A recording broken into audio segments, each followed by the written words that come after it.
podcast experience that I've had is that this always happens where like we're just talking and then you're like, hey, welcome to la la la. Like I'm like about to start like a really dramatic story and then you're like, hey, welcome to my podcast. La, la, la. Like it's one of those natural phases. You'll quickly learn I don't believe in welcomes. Like nobody's welcome. Like no, like if you're watching this, like actually shut it off because I actually don't want you to be here. So nobody's welcome. Okay. Nobody. I don't welcome people. I just nobody's welcome. Oh, wait. Nobody's welcome. Wait, that's actually really smart. No ban. No ban. No ban. This is not going in a good direction. No. I can tell. The best way to attract people is to push them away. That's actually psychologically. Your podcast has an avoid and attachment style. Wait, maybe there could be something to that. It works for me. I love it. Don't watch this. Don't listen to this. Don't listen. Wait, actually, that might be it. Because reverse psychology. Right. What's something that you always say in that? Is there something you always say in that vein? Like, don't do this. I don't have a catchphrase. What do you mean you don't have a catchphrase? That's weird. What's your catchphrase? Probably like, aw, shucks. Aw, shucks. Gee whiz. What's my catchphrase? There's a lot of things that I say a lot, basically, but it's not. I don't have any catchphrases, obviously. But whatever the hot lingo was like 5 years ago, I'll just pick up on now. Like I'm still saying what? Slay.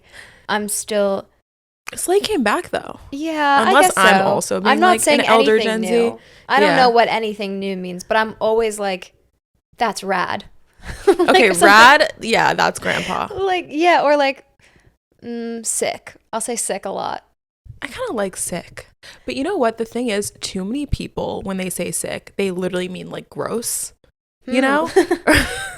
So maybe it's like sick. The millennials. That's just sick. I'm like, that's like sick. Or also it sounds so sarcastic and disingenuous. Like if you comment sick on someone's video, which like when I do that, I mean it. It's like my friend did something cool. That. And I mean like sick. I'm like sick. Like you did this awesome thing. Like you're sick. Like that's awesome. Yeah. But it sounds like I'm making fun of them being like, oh, you think you're so cool. Like you think you're sick. You know? I don't ever interpret it that way, but you're right that it could. Maybe I'm overthinking. The other thing that I say a lot, like, and people say all sorts of different things, but maybe it's two. I say perf still all the time, and I text perf. Yeah. But that's very like millennial. Yeah, it's very millennial. Like, is that bad? I think so. I'm like, that's very millennial. Like, that's great. No one else is texting me perf. What about KK? I say KK out loud. Like, if you're like, should we go to lunch? I go KK. Or like, if you... That's a little dismissive. Or, yeah. No, maybe it's not in response to should we go to lunch, but like, no. Maybe like should we go to lunch? Let's go. I'll be like, KK. Okay, that makes more sense. I'll go KK. It's like, want to go on a date with me? Thing. KK. Never speaks to me again. I wish I had that kind of power to be, one, ask on a date in general. Literally, please. Two, to be like, KK. KK, sure, whatever, if you want. Yeah, but I don't do text KK. I'll say, I probably don't text it. My therapist texted me KK once, and I was like, loud? Are you... I don't like that. Like, that's so rude. I was like, I don't think that's appropriate in this setting. Yeah, that's not. Like, are we friends? To even be texting a therapist. No, I love my therapist, but I'm like, okay, we might be too close in age for this to work. Oh, how old is she? I don't know. She's probably like 30. Yeah, that's 32. Young. I don't know. Yeah. She has a kid? Yeah, mine does too. But she just had a kid though. So I'm like, okay, really? So she's probably like early 30s. Did she have to did she go on mat leave? Like stop therapizing? Yeah, I literally didn't have a therapist for 3 months. I like was not okay. Well, wait, that happened to me. Not I think my therapist had a family emergency, but it was literally, I had scheduled an emergency session when I found out that news that we were talking about before the pod. Right. Yeah. And I was like, emergency session. I need you. And then she was like, okay, we can do Tuesday. And then she texted me Monday night being like, family emergency. I think I'm going to be gone until January. And I found out it was November. So then I was already in my flop era, like starting in July, but like November, December. Era. Yeah. Yeah. But I'm out of flop, honestly. I'm generally pretty happy and good. I would say I'm not in flop anymore. Which is well, that's a blessing. Are you like exiting flop, or you've exited flop? January was the turning point, and then February so far actually has whizzed by. I can't believe it's we're so deep into Feb, but in general, it's been good. Wait, yeah, I actually have. Were you like primed to say that? I feel like I have the dialogue or the natural speaking. I have the vocabulary or the lexicon of someone who is 50. Probably. Like, I'm probably going to say a lot. Like, I just don't think I ever knew what was cool or what was good to say. I always feel anxious when I'm like the person that I'm kind of like, whatever, kissing a little, like texts me very cool. And I'm like. Kissing a little, you're like. Kissing a little. Just a little. And then that's, by the way, that's pretty much how it's going. In a good way, positive. Oh, good. But they'll text cool, and I'm like, or in a cool way, and I don't know how to do that. Oh. Yeah, I don't know how to text cool either. And you don't need to. You have a boyfriend. That's true. I am set, so. Yeah. You're mostly just texting him, if I had to guess, what you ate for lunch, what you're about to do, should I wear this or this, should I do this or this, I forgot to pee, and now I'm on the train. Like, it's just like every little detail of the day. The memes are true. Yeah. Yeah, they do. It is a lot of like, guess what I ate today? Yeah. Guess what my lunch was? Or just like. Yeah, but I miss that stuff. Memes that get unanswered, you know. Totally. TikToks oh, right. You sent ignored. a TikTok. I send a lot of TikToks and they're just, yeah. No one ignores the things that you think are funny more than like your partner. And like your they do not react. Yeah. I have a group chat now with like, I'll send like a funny thing to both Jake and Ava in one chat and they will just never answer. Oh my God, that's so and it'll just keep going. They do not. It's like, I'm so glad that people who love me like hate me. Yeah. It is that way. My mom sends me 1 million videos a day. That's cute. I can't watch them. They're on Facebook. Oh. They're Facebook links most of the time. Sometimes they're TikToks. Sometimes they're Reels. It's like, pick one platform, first of all. Second of all, like, I just don't care. Wait, I'm laughing because Jake's mom posted something on Facebook yesterday and I wanted to go look at it. And first of all, I realized I completely forgot my Facebook password. So I had to reset my password because I literally haven't signed in like a year. Reset my password, did the whole thing. Then I realized we weren't friends on Facebook after 2.5 years of dating. And your boyfriend, though. So I had to friend her. And then I was like, okay, now I can look at what you posted. But I also had to figure out. Oh, it was Jake's sister, not Jake. No, mom. Jake's mom. Yeah. Oh, Jake's that's mom. Fine. Why would you friend your boyfriend's mom on Facebook? I don't know. It's like 2.5 years in, you would think. It would come up. Like but I also, Facebook doesn't come up. So it's like. Instagram? You all follow each other? Yes. No, we're good. We're good on the Instagram. She's commenting on your post. That was established early. She's commenting. She's liking. Like, sick. Slay. She's replying to my stories. Yeah. We have a very, that so relationship has been established. Facebook, I feel like I don't know how to use anymore. No, like the interface itself. Yeah, I don't go on it either, except for like, I guess, have you had to use it for like ad stuff? Like, do you ever do something for a brand? That's the only time. It's the only time. Yeah, well, that happened to me too. Where I was like, yes, Meta Business Suite, and I had to set up the whole account, and I was like, what am I doing? What is this thing? So confusing. Yeah. It's like way too technical. I'm like, yeah, I really didn't like it. Oh my God, how do you feel about the phrase, I'm just a girl? I'm just a girl. Honestly, I do say that a lot in my corporate job. Yeah. Like when I request something, if I make a mistake, or if I'm supposed to do something in Excel, which girls can do Excel, and like I empower them too. Yes, yeah. But me, why? I'm like, I am just a girl. Yeah, I wouldn't have been able to predict your take on that. Because I'm like, you either, your fun side, your silly side is going to be like, I'm just a girl, which we love. Yeah. And then your like philosophical side is going to pick it apart. Right, of course. Well, what does this imply? Why would why would I essentialize a woman? I am just a girl. What does that even mean? Yeah. But no, I really am just like a girl at the end of the day. We like just are though. Yeah. And I don't mind like girling as a verb, like girl math, girl this, girl that. Like, it's okay with me. Not that deep. Yeah, I identify with it. Mm-hmm. Yeah. Okay. Yeah. Okay, cool. And I feel like, if I think about it more, I'll come up with like a million reasons why I'm wrong and why it's bad. And I know that too. But you're just like, I'm not going to go there. But I can't because I'm just a girl. Because you're just a girl. Like, who can even think that much? Not girls. Well, I wouldn't go that far. Wait, actually stop. Now you lost me. Certainly not women. Women certainly don't have the capacity to think. Women certainly don't have the capacity. Thank you. Someone who gets it. Yes, I know. This is how I'm going to go viral and get like all the bros to follow the pod. Well, that'll work. Think. That will work. It's tried and true. It's a tried and true method. It's a tried and true strategy. Oh my God. Well, yeah. Well, who are you kissing? No, we're not going there. Yeah, because it's only been twice, so. Right, 2 packs. 1 right. pack per visit. Yeah, yep, you're right on the money there. Literally? No. Like, but kind of. Like, basically. Like. Yeah. Do you, like, when lesbians interact, it's not, like, it's mostly, like, sitting here, like, like, we're just sort of reaching our hands and then pulling them away. Wait, why? I guess that's not always true, but in a lot of cases, it just depends on like how forward. Sometimes, well, I think for me and just, I guess, well, I'll establish for your podcast that I'm bi. And so I didn't start dating girls until I was like 24. But I just know how men make me feel all the time, aka like men can be so creepy. Not all men, love some, hate others. But when I'm in the position of power, like in an intimate setting, like I don't always know if, like you just don't, I never want to come on too strong to anyone. And I think that like 2 girls often feel that way. So then no moves get made. Wait, that's so interesting because it's like. And it's scary. With a guy and a girl, it's like the nice guy will be a little bit hesitant, but like not too hesitant. You know? But it's like, imagine if you had 2 of those. Yeah, exactly. Where you're both a little, You want to be like respectful. And you want to like, right. Yeah. So I don't know. But. That's sweet. That kind of are you watching Severance? I just started last night, first ep of the second season. Okay, I'm not going to spoil anything.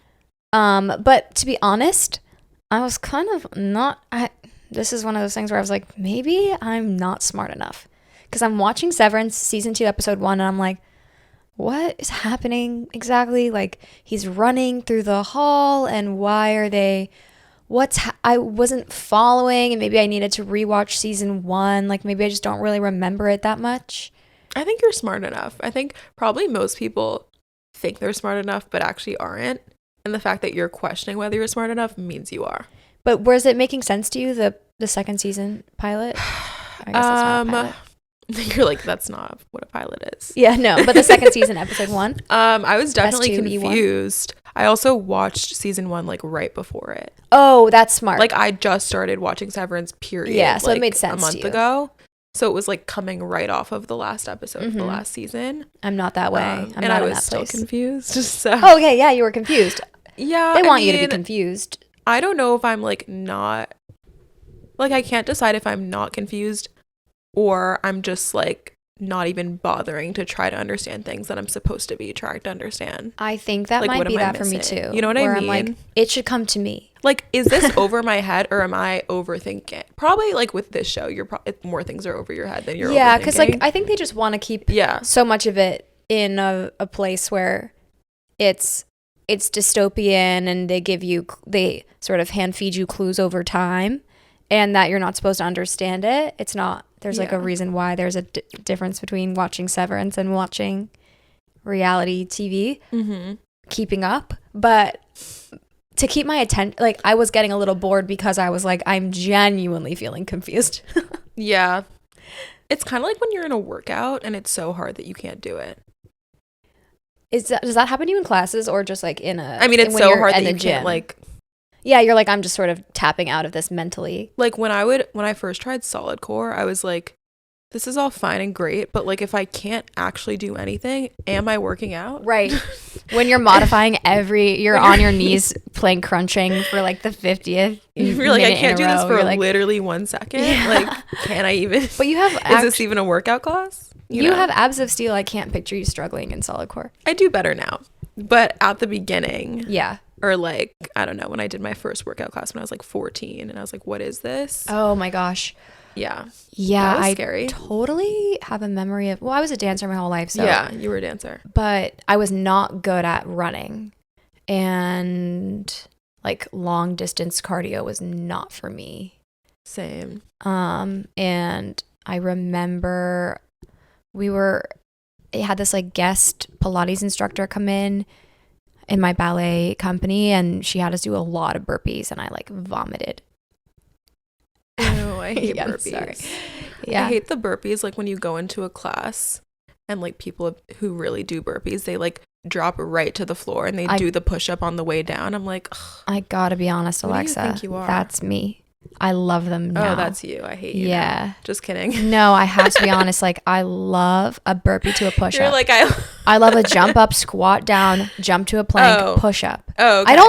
I don't personally, I think it like encourages poor form if you're going straight to the stomach because you're arching your back. Oh, you've thought about this. For sure. Yeah. Because I was a ballerina. Like, that's true. So I'm jumping, I'm squatting, I'm going from the squat to the plank, I'm pushing up, and then I'm jumping back up. Wait, squat, burpee. Yeah, like you're squatting and then I'm in a squat and then I immediately jump into a plank. And immediately into a push-up. Yeah, I'm doing a push-up after that. Squat, you go up, and then you go down. Okay. Yeah. This is like Severance. Burpees are Alexa's Severance. No, I don't know it's not like I'm doing so many of them, but they'll come up in like a class and like a and then you're like Barry's this is my time to shine. Spin class. Yeah, kind of, honestly. Barry's is your thing. Well, Barry's has a spin class. What? Yeah, it's like half spin and then half weights. Why have I never heard of this? It's super fun, and I went today. And I kind of want to be an instructor. You would so crush at that. It'd be super fun. You'd be really good. You can do burpees right into a push-up. Like, that's all you need to be an instructor. I'm just gonna. Yeah. And they know that because they've watched me. They have observed. So probably I won't even need to interview. I probably won't even need to test. I'll probably be like, well, have you seen me go burpee to push-up? Oh my God, but then you have to like talk during all that. Yeah. To instruct. But the thing with Barry's is like the instructors, they kind of just stand there. Oh yeah, They're like, easier. Do this. Like Soul Cycle I could never teach because you're spinning and yelling. What? I'm sorry. I don't. Yeah, they're made of something else. Those instructors. Been to, Fuse House. No, what is that? Oh, FUZE. Yeah, it's like heated sculpt. Huh. I've done heated sculpt in LA. It's a big thing, and my friend took me in LA. I thought I was going on vacation to LA. I mean, we had so much fun, but we did wake up at like 7 every day and like pretty much worked all day because she's a workaholic. She's a hardo. I love you, Claire. I love you.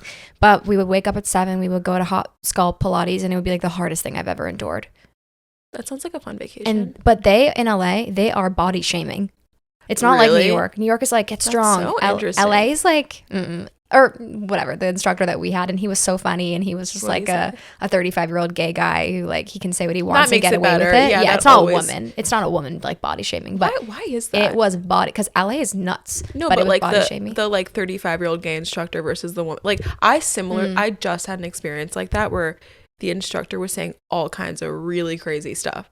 Like I'm trying to think of something he said. It was funny. Like we were all laughing, but I was also thinking, if you were a woman, like, would this be okay? No. Like, definitely not.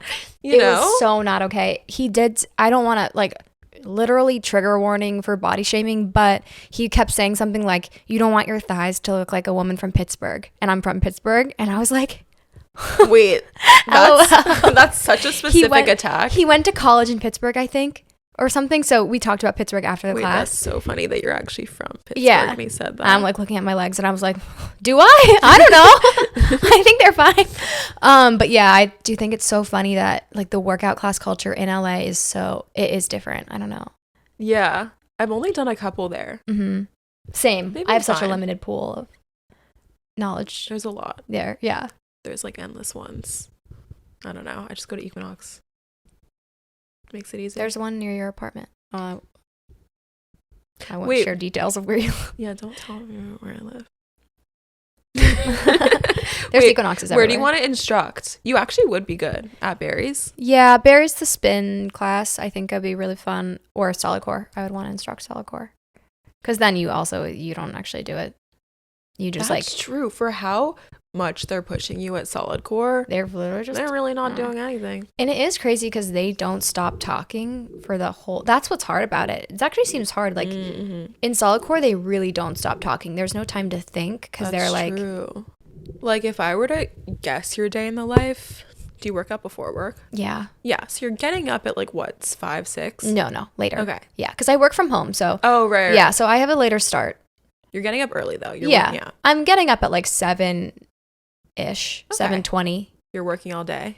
Yeah. And then you're doing stand-up at night. And like stand-up, acting class. Yeah. I'm writing your Substack. pilot. I'm writing my well, yeah, I write that like once a month, and I honestly always am late. But yeah, no, it's a lot. Wait, it is a pilot lot. too? This is my third pilot that I'm writing. I know. Oh my God. Wait, so you do know what a pilot is? Yeah. Yeah, that's why I was saying like that's not a pilot, because if anyone knows about a pilot, it's me, JK. Yeah. They're really, really hard, and I think I'm finally starting to like crack something at this one, but who knows? Yeah, so it's just a lot, and I don't want to.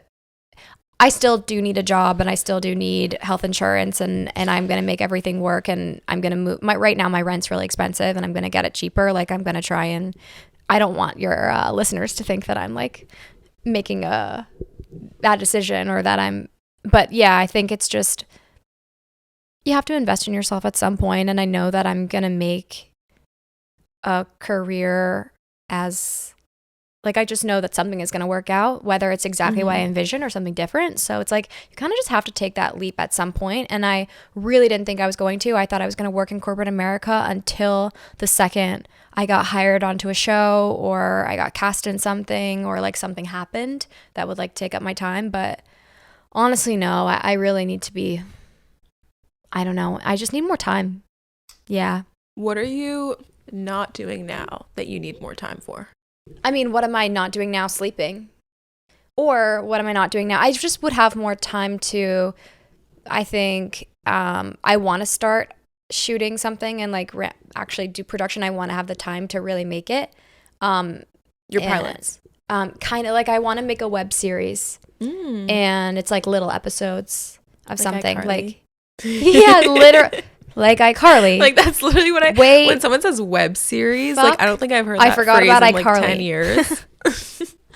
Like a YouTube kind of thing, or yeah, kind of, yeah. Oh, I love that. Like, do you know the show Broad City? I love the show Broad City. It started out as a web series. No Alana way. and Abby, yeah, they started a web series. It's like, it's meant to be a low budget proof of concept where like comedians and artists and actors or writers, like whatever your background is, you create something that's like a mock version of the TV show or whatever it is that shows you and your voice. And yeah.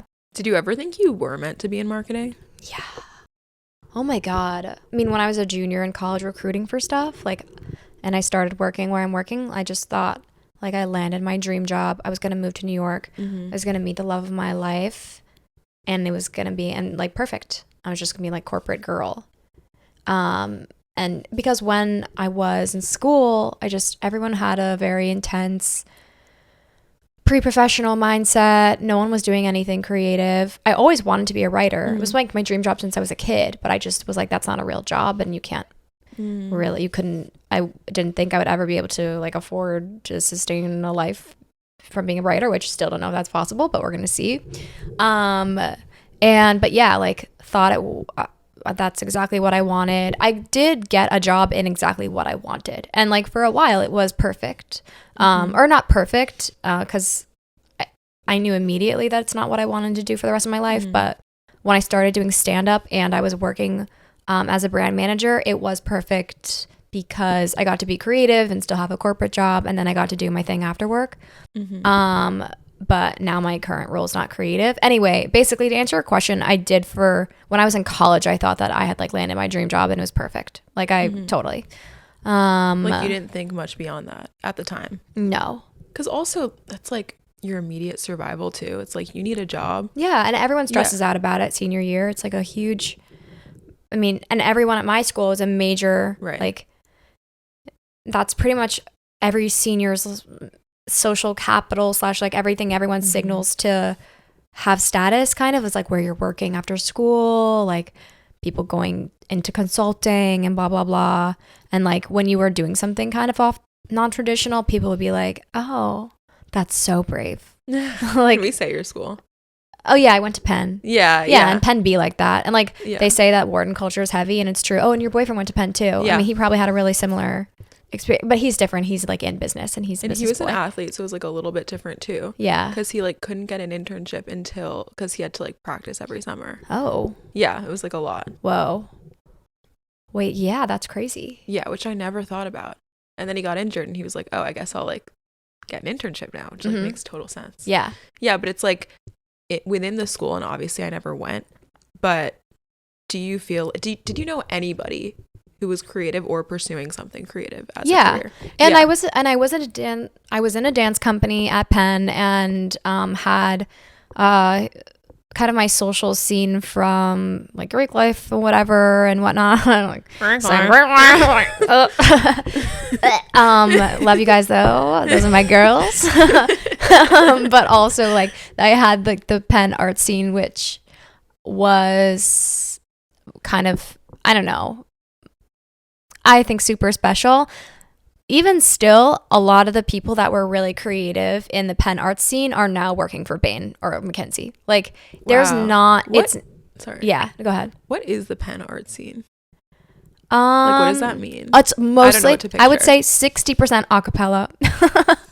It's mostly like 25 different acapella groups, and they're all specializing in something different. It's like we do Disney, we do pop songs, but sexier. Like it's just sort of there. And then there's a bunch of dance groups, and then there's sketch comedy groups. There's one which I feel like they're starting. I don't know, because they're divided by gender. One's all men and has been forever, and then the other one's an all female sketch group. It's called Bloomers, and I'm still friends with some people that were in Bloomers. I always wanted to be in Bloomers, but I couldn't because I was doing Arts House, which is my dance company, and like I always wanted to do it. It's funny, like all those impulses that you have as a kid, things that you wanted to do but like didn't really listen, like it doesn't really go away. Yeah. You still have that. True. Yeah. It's sad if it does go away. Like you don't want it to go away. I know. I look at a lot of people in my life or that I know tangentially, and I'm like, you gave up on all your dreams, huh? Yeah. That's really I know. heartbreaking. I know. It is. It is really sad. Yeah. And sorry, I feel like I'm talking so much, but that's the whole point. The only thing I'll say about like job and whatnot is like my therapist 2 weeks ago was like, "What's your deepest fear?" And I was like, "Well, to not be able to afford to afford living. Like the whole starving artist trope is not sexy. Like, you know, it's really difficult, like paying for health insurance and everything that you need to survive and live in New York is like quite a challenge, and I don't want to undermine that in any way. And my dad, his huge fear about me pursuing comedy is like I'm going to be poor and alone. And I was like, well, I might be poor, but I definitely won't be alone. And like, I don't know, I think that's actually fine with me. Being poor? Didn't you just say that was your biggest fear? Well, everyone fears financial fear is definitely I fear on everyone. poverty. Yeah, everyone fears poverty. But and I mean like but yeah, I think in terms of the money that I'm making now versus what I would make if I were, say, like a solid core instructor and like living in a cheaper apartment, like, so it's not actually that different to be at the end of the day, I don't think. But, and do I fear? Yes, but is that enough of a reason not to take a risk at this point? I'm leaning no, but it's my brain just flipped. Like that just happened. Yeah, because it sounds like it's like, what do you fear more? Like, oh my God, like, corporate America, corporate so much boss, more. right? Like, you know, you can be a corporate boss, but you don't want to have to be. Yeah. And then you fear not making it. Yeah. Doing what you want, but it's like you kind of have to like. I know you have to get one to like get rid of the other, and I'm not even afraid of not making it. You're like, I know I'm gonna make it. It's just more of like a how long it takes, and there might be many years of suffering before success. Totally. Which I think that's more the question, is always like, that's relatable, by the way. How long? Yeah, for you? Yeah, I think it's like anybody who's doing something creative, it's like it can take a lot of time. Yeah, it does. To like cross the threshold where you're living the dream, and then in the meantime, it's tough. Yeah, it's tough, and it's like, and if you're doing it at all, you actually kind of know that you're gonna end up I think most people who are doing anything creative with their career, I would think that they know they're going to succeed because it's so risky. Yeah. That it's like, why would you even put yourself through the pain if you didn't have that faith in yourself Yeah. ultimately? But what's scary are like the years of struggle. Right. And what that's going to look like, and you don't even know. Right. And you have, that fear of unknown. Yeah, for sure. It is so scary. And also it's like, I can have as much faith in myself as possible, but I could be so delusional and like not have star power. That's so possible. I just don't think that's the case. But you're a star. I know. You know it. Yeah, like, and I think that when people know when you know you have something, whatever that is, and I'm not saying I have it even right now, but I know that I am smart and hardworking and that I continue to cultivate it and grow it over time.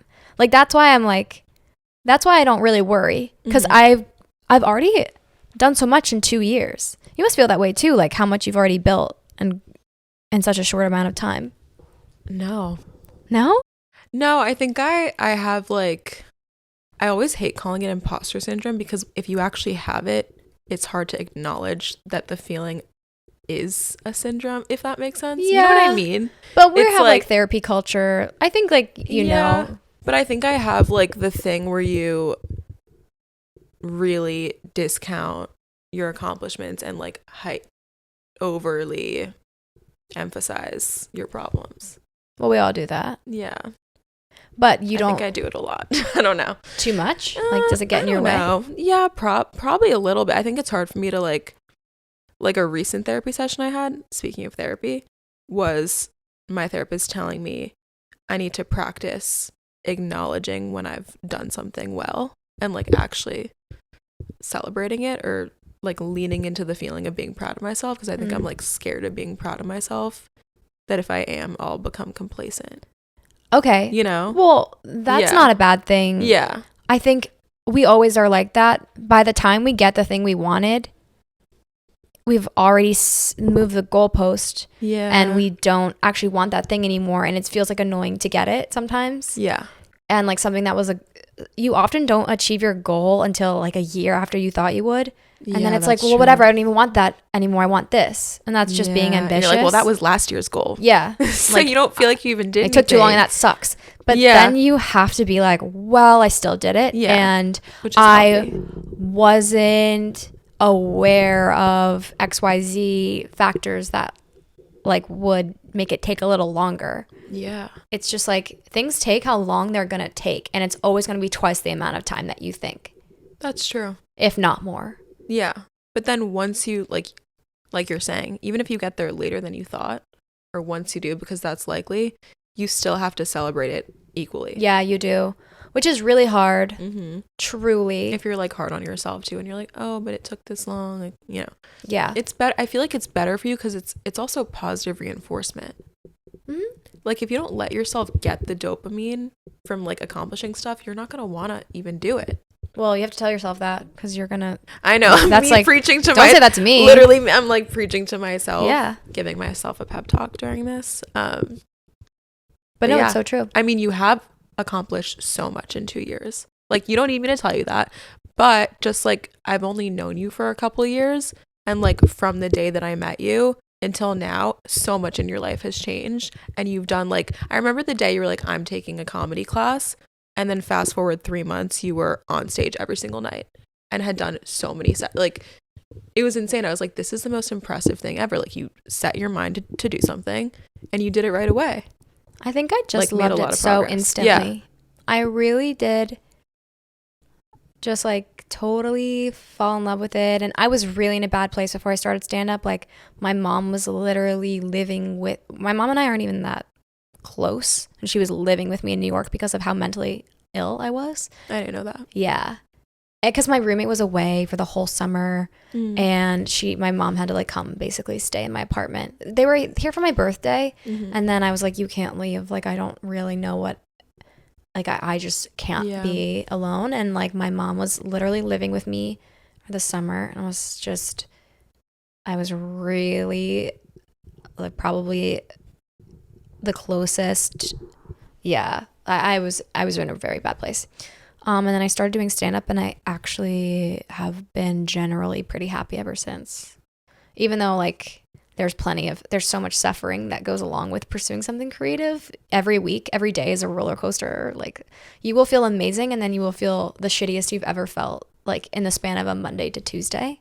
But nothing will compare to, like, how suicidal I was. So it doesn't matter. I think that's the other thing, like, why I feel so much faith in myself is because it's like, there's just really no other option. Yeah.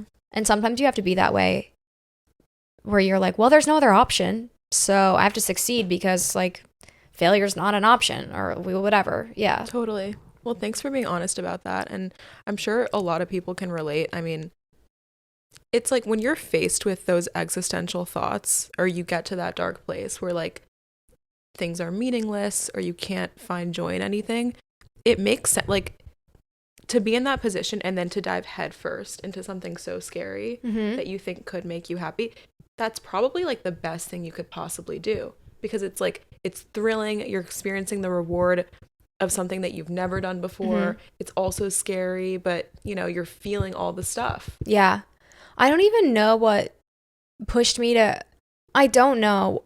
I'm so grateful for that girl that signed up for that class and started, I don't know. Yeah. Because I just turned my whole life around. Not to get Literally. so, like, rah inspirational. No, but, like, you did. No, you, like, deserve that. Like, like you. And I'm you like, did. I do. I was did really that. mentally unwell, and I also knew that no one was gonna fix it. Yeah, that's the other thing people say. Like, I actually just had somebody on. I asked her, like, what got you, like, how did you get the strength to, like, get from A to B, like, this tough place to this amazing place? And she said, I realized no one's going to save me. Yeah. That must be a common thing, because it's like, you have to ultimately take responsibility and realize that you have to take the reins, and then you do it. I think it's something I run into, or maybe I saw more in high school with people than I do now with my close circle of friends, but people who are really holding themselves kind of trapped in a place of, I don't want to say feeling so sorry for themselves, because it's much more complicated than that, but, like, no one is going to help you, no one is going to save you, and they're low-key expecting or, like, hoping somebody will, and they haven't gotten to that point yet where they realize no one will. Yeah, it's like a very adult realization, and it kind of changes everything. Yeah. And you have to, like, toughen up sometimes, because it feels good to feel sorry for yourself. Like, it feels good, I guess, to, like, be, like, comforting, because you don't have to, because also when you're somebody, which I feel like both of us are, who's really hard on yourself by nature, it feels good to, like, take some of that off and be like, well, you know, like, again, I so hesitate to get into the phrasing of, like, a victimhood mindset, because, like, that phrasing, like, but, like, I get you, that's, like, the worst thing to hear when you're going through it. Like, I fucking hate it, and I think it's honestly overused, but, like, it is kind of comforting to be like, okay, well, like, if I think that I can't do XYZ, then I feel a little bit better about myself that I didn't do it, because I already feel shit about myself. You know what I mean? Yeah. I don't know if that made any sense. No, I think so. But I feel like I'm relating. What, if you don't mind sharing, like, what do you think brought you to that place of really poor mental health? Oh, well, my autoimmune disorder. Right. Yeah. Because it's, like, a chronic pain disorder. I think we've talked about it a little, but probably not that much, because I'm not good at talking about it, because I hate talking about it. You don't have like to. With friends, or no, it's one of those things where I have this weird shame around the fact that, like, I literally just have chronic pain in my feet. That's what it is. It hurts to stand, hurts to walk. LOL that I do stand up, and, like, that's what saved my life. But it hurts. I was a dancer in college. I was a dancer my whole life. I was very active. I love to, like, walk and run. I used to run, and now I can't. I mean, I can spin. Like, that's why. I mean, I never liked SoulCycle until I kind of figured out this was, like, these are my options now. But I was working in corporate America. I was living in New York. It wasn't fulfilling. I wasn't being creative anymore. I was in a lot of chronic pain, and I had been for years, and, like, there's no cure, basically. Or, like, doctors were trying I've been to so many doctors in so many states, and there's just not a lot that you can do for it. And I've tried super expensive treatments. This was one of the things where I was like glad I had health insurance because I needed to do this expensive treatment. And then I had this neurologist be like, well, that doesn't work. I don't know why you even tried that. So now I'm like, well, I don't even need health insurance. I can quit my job. Anyway.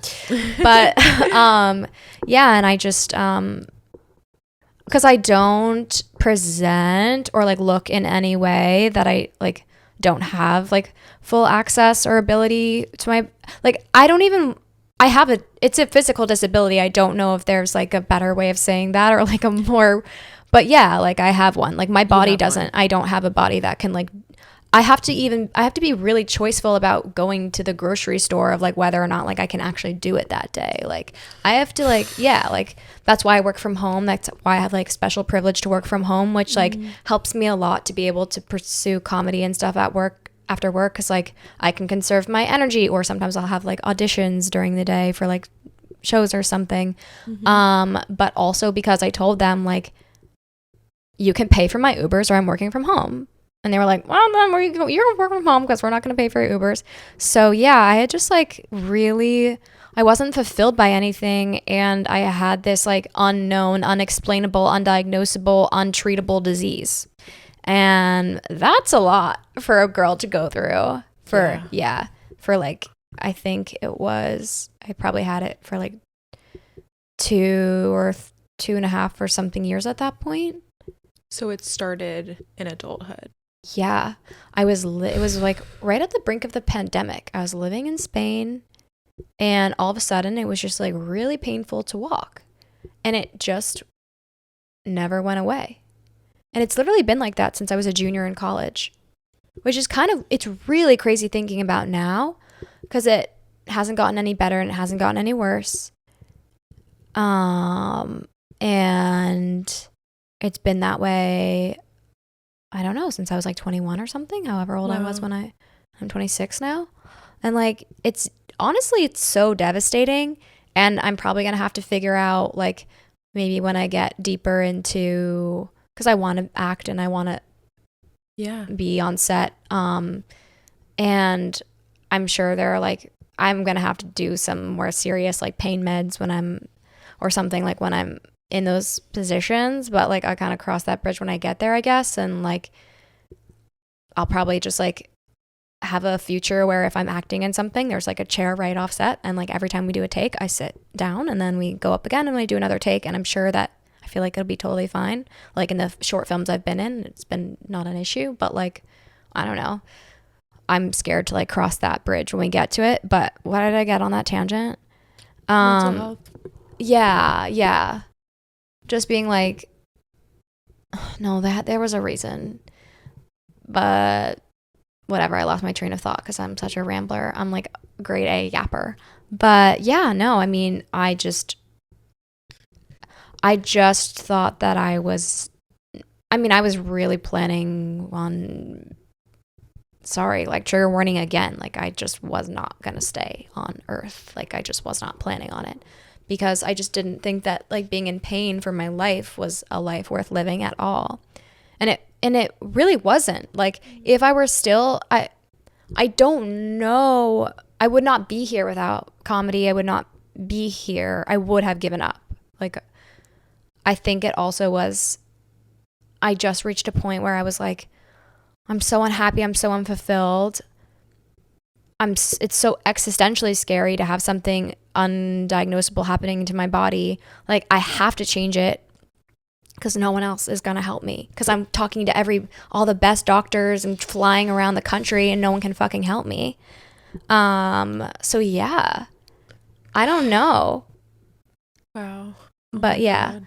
And sometimes, I guess that's what I was thinking is like, I don't really, because you wouldn't really know by looking at me. Sometimes when I'm doing comedy or like when I started doing open mics, I felt like people probably see me like, oh, like why is this gorgeous girl doing comedy? What's the point? Like, I don't get it. Which she wasn't getting enough attention.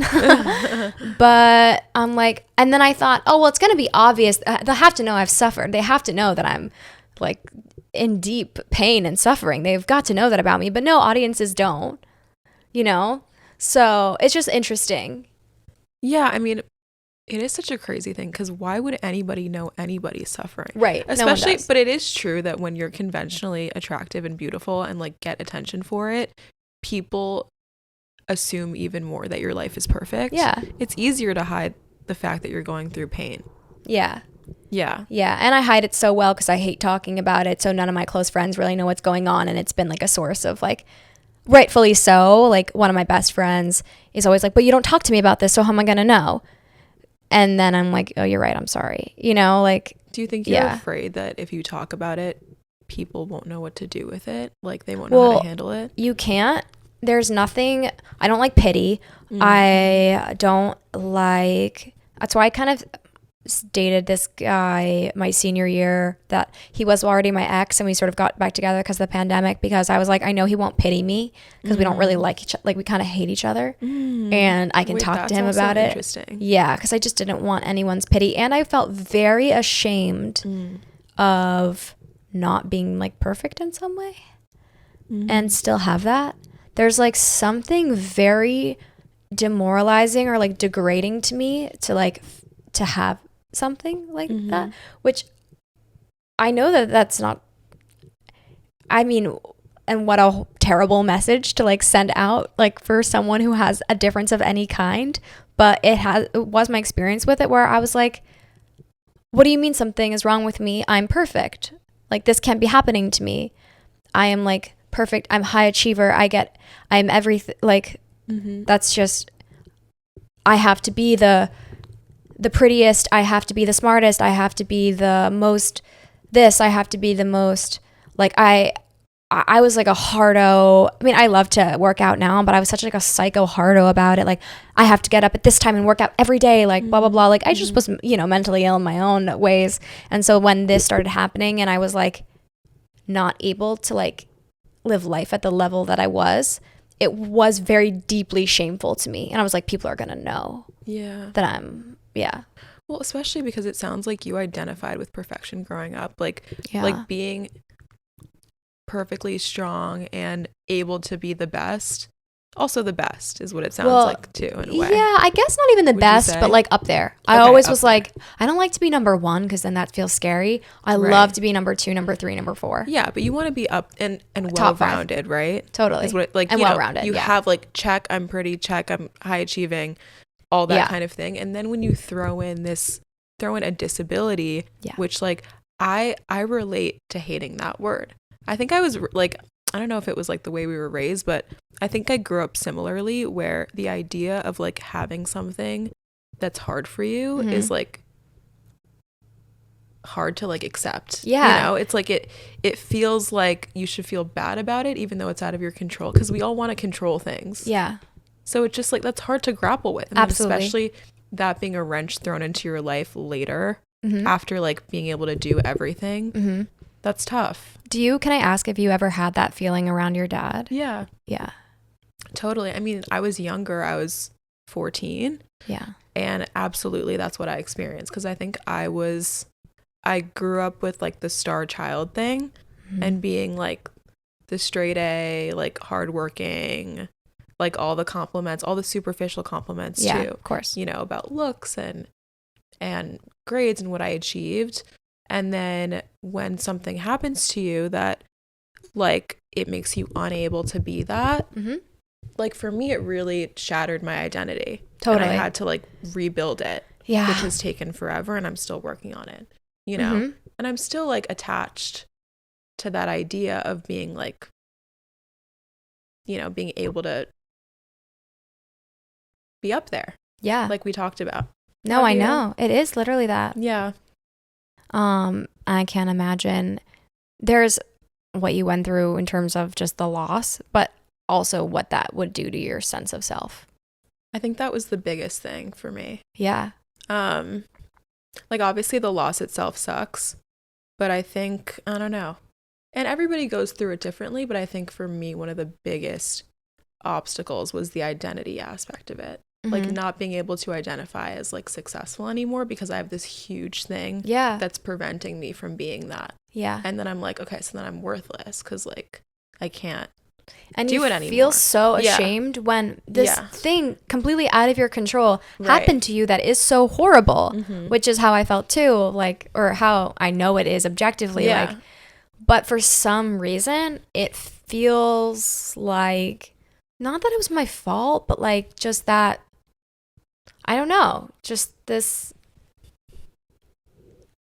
I felt so ashamed of it. Yeah. We need to work on that. I know, because that's so bad. Yeah. And it just has nothing to do with what's really happening. It's just so far from reality. Yeah. I think maybe being taught that any sort of weakness is unacceptable plays into it. I don't know. It's like you don't, and I think maybe it goes against human nature. Like everyone wants to think that they can control everything and not have to be victim to something. I'm such a control freak. Yeah. Same. Like, it's like you don't want to think that you can't do something about something. So when that actually does happen to you, like you want to feel ashamed of it so you can have ownership over it. Yeah. And you want to think it's your fault, because if it's your fault, then you could have done something. Yeah. You know? Yeah, definitely. And like when something's out of your control and you can't have ownership over it, it takes so much from you. I think, well, yeah. I mean, like, something I love about comedy is that when something happens to me in my life that feels like it's out of my control or like would be, I talk about it in stand up, and it's my way of having control over it. But it really is a catharsis in that way. It really helps. I love that. I like love it. I'm not a comedian, but I've actually arrived at a similar place, because I get very, if you leave me alone with my thoughts, like poisonous. Yeah. Oh, it's not fun. You know, it can get very not fun, and I have found myself defaulting to humor, because it is like it is medicine. Yeah. You know, it's like it really is the only thing you can do with like the darkest of situations and realities. Like, what can you do besides make art out of it? That's like a classic. But specifically comedy it just feels good. Yeah. To like laugh. Yeah. And to have control over the punchline of it all. Otherwise, you're the punchline. Like if something bad happens to you, like God. It's like Fat Amy. Did she say? What did she say? She's like, it's like in Pitch Perfect, and they're like, I forget who asked, but they're like, why do you call yourself Fat Amy? She's like, so other bitches don't call me up behind my back. Yeah. I'm like, I mean, there you go. She figured it out. Well, yeah, it really is that, which it's like a defense mechanism in its own way, but who cares? Like if it works for you. I'm so down for this defense mechanism. Yeah, exactly. Like, I openly, wholeheartedly embrace the comedy defense mechanism. Yeah. I think it's healthy. It's better than drugs. Totally. Right. It's like better than being depressed. It's better than hating yourself. Like, so what? Yeah. Like, I'll take it. But how did you even get there? Like, how did you think to yourself? I mean, obviously you were in theater, right? You were dancing. Yeah. Growing up. Is that the right word? In theater? No, I was a dancer though. I was like, I don't know the term, but you didn't you do like, you did theater camp? Yeah, I went to performing arts camp, but I wasn't a theater girl. Like you weren't a theater girl. No. Okay, so you didn't do that. Yeah, I did some. Okay. I was too scared. Okay. Yeah. But you did performing. Totally. And in dance. But you didn't, it sounds like you didn't use your voice. You used like. I acted a little. Okay. I won Best Actress 2 times in middle school. Oh, okay. Flex. Yeah, like I don't mean to, like I probably maybe shouldn't have said that. That's what I meant. I knew you did acting. Yeah, a little. Yeah. Yeah. And I always really liked it. But I mean, ballet takes up a lot of time. And I was very self-conscious as a kid, so I would never have like put myself out there enough to like really commit to acting, but I really loved it. So that's why it's fun to get to do it now. And yeah, I've been really enjoying it. But yeah. Comedy though. Like how did you think to yourself, I want to take a comedy writing class or stand up? Oh, well, my mom always wanted me to be a comedian. Oh my God. Well, I just thought it was really bitchy because this is a true story. When I was 13, I watched America's Next Top Model with my friend. We were like all on this like learning trip in Brazil. It was like this weird thing that my like school did, or whatever. So far off the point. I'm someone that gives like too many details of a story. But okay, I'll start That's over. like just a girl though. Totally. And the only way that I found out that I do that is by having a boyfriend. He's like, you do this thing where when you tell stories, like you start like 3 years before the point of the story, and I'm like, I don't need to know that. Oh my God, there's a comedian that I love that was like, so in 7th grade, I showed an aptitude for the clarinet. I think it was Eliza Schlesinger that was like, when a girl tells a story, she's like, so in 7th grade, I showed an aptitude for the clarinet. That's so and it has funny. like nothing to do with, It's so that's true. sort of me. But so I watched America's Next Top Model. My friend showed it to me. I'd never seen it before. It was already like a few seasons deep. And then I was like, what is this amazing show? This is my dream. This is my passion. This will be my life. I must be a model. And my mom was like, a model? Like, I always thought you were going to become a comedian. I thought you were going to say, I always thought you were kind of ugly. Well, that's what she was saying. Like, read between the lines. Obviously she was like, a model. I don't know if you have that, but I always thought you would become a comedian. That's really funny. And I was like, you are my worst enemy.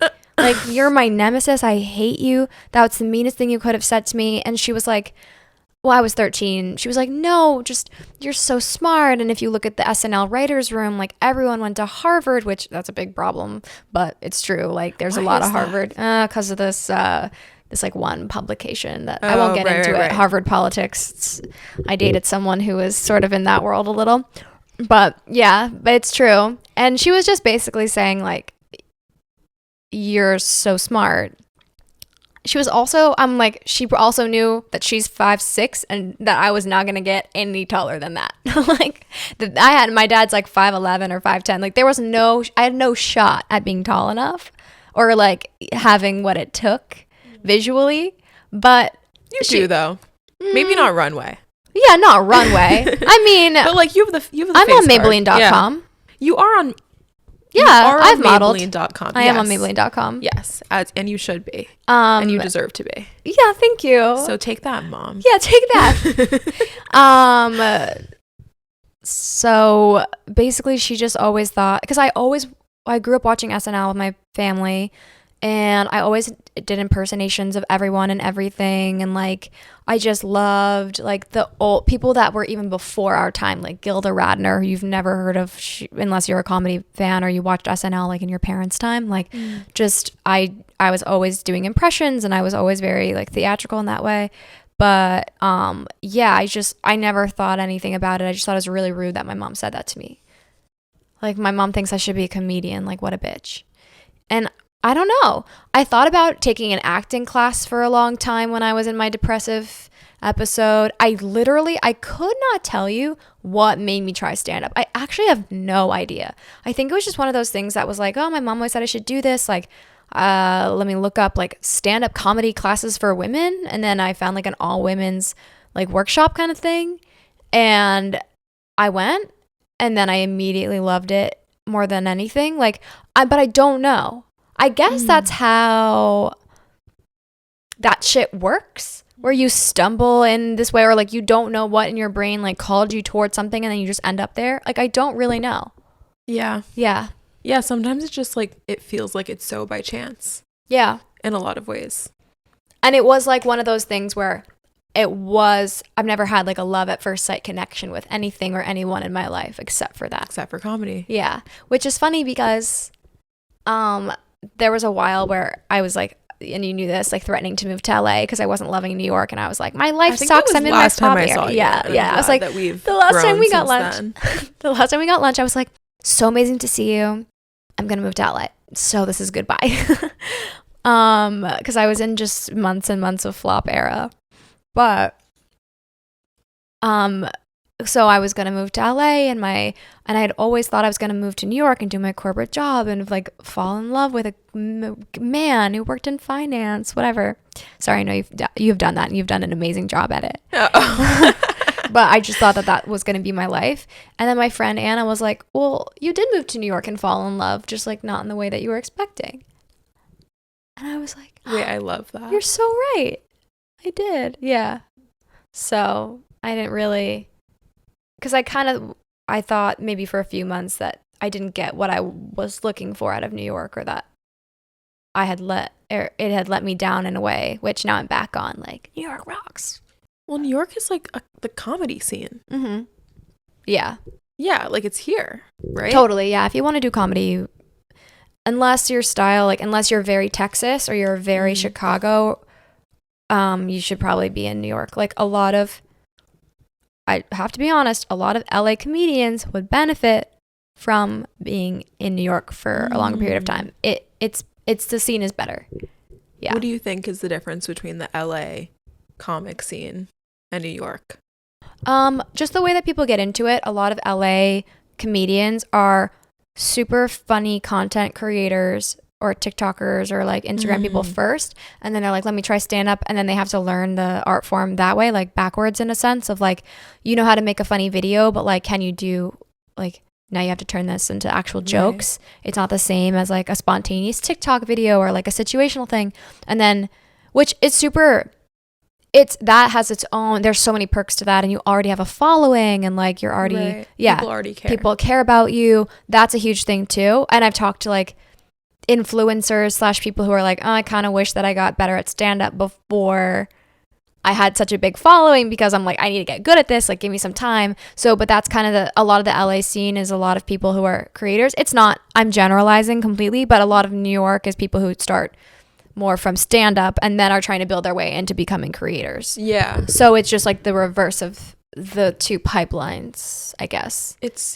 We all have things the other doesn't have, and we all want something the other one wants. Because you kind of, ideally you have both. Mm-hmm. But it sounds like you focus more on the craft here first. Yeah. Can I say the craft? Is that cringy? No, you can say the craft. I mean, the craft. That's my personal, that's the way I'm going about it.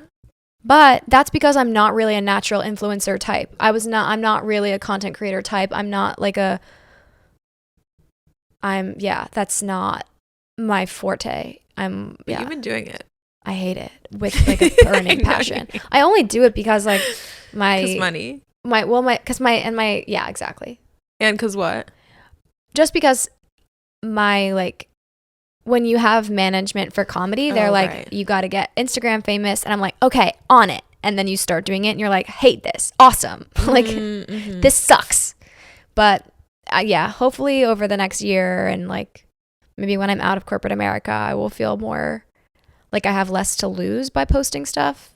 Because I talk about like my STD so much. I'm like, what if people from work see that? But I need to not care. But didn't your work people already see your stand-up?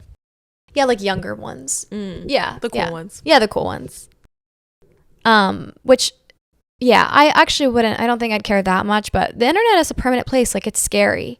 Digital footprint freaks me out. Oh, yeah. I just choose not to think about it personally. No, it's good. Wait, yeah, because you're very good at, well, you've been a content creator for a really long time. Or years. I guess I started like 5 years ago. Wow. Or something. I will say, and this is not to like diminish, but it's you have a little bit less to lose when you're like posting inspirational recipes, workout content, etc. versus me being like, I'm gay and I have an STD. Like, it's different. Comedy is way more dangerous. Totally. Yeah, no, I can't pretend to relate to taking that. I mean, this is the biggest risk I've taken, what we're doing right now, which I think is more fun, by the way. I think it's more fun when you like say shit that you're like, you don't know if it's going to get you in trouble. Maybe that's a problem I have. No, that's perfect. Hey, then girl, the best way to solve that disease is to put a microphone in your hand. No, literally. Like, we'll see how this goes. But like, so you've always known that you're funny, which like is, I actually didn't know you were funny when I met you. Is that like mean to say? No, most people say that to me. No, because when we met, I think we had a lot of like really deep convos, which were great.